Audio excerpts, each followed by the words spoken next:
ప్రియులారా, మన ప్రభు అయిన యేసుక్రీస్తు నామంలో మీకు శుభోదయం.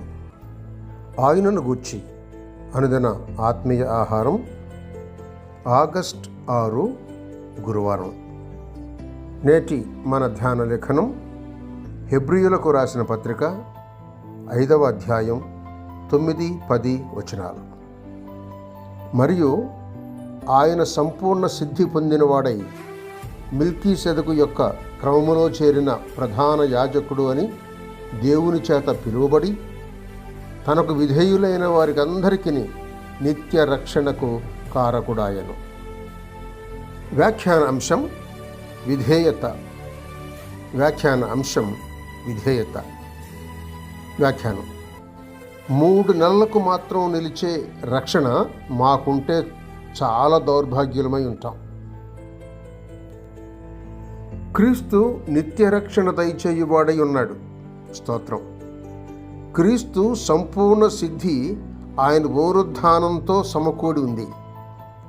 క్రీస్తు తానే ఒక దినాన సూచనగా ఈ సంగతి చెబుతూ 3వ దినమున సంపూర్ణ సిద్ధి పొందెను అనెను.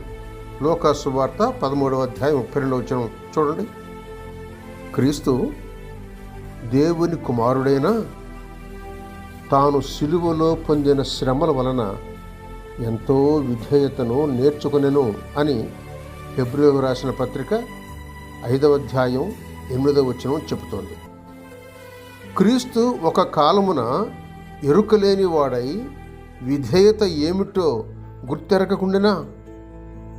అట్లనరాదు. అది దీని అర్థం కానే కాదు. కుమారుడైన క్రీస్తు దేవునికి విధేయుడై ఎల్లప్పుడూ తండ్రికిష్టమైన పనులు చేస్తూ ఉన్నాడు. యోహాను సువార్త 8వ అధ్యాయం 29 చెప్తోంది ఇదే. అయితే మనను రక్షించున్నట్టి విధేయత క్రీస్తుకు చెందింది.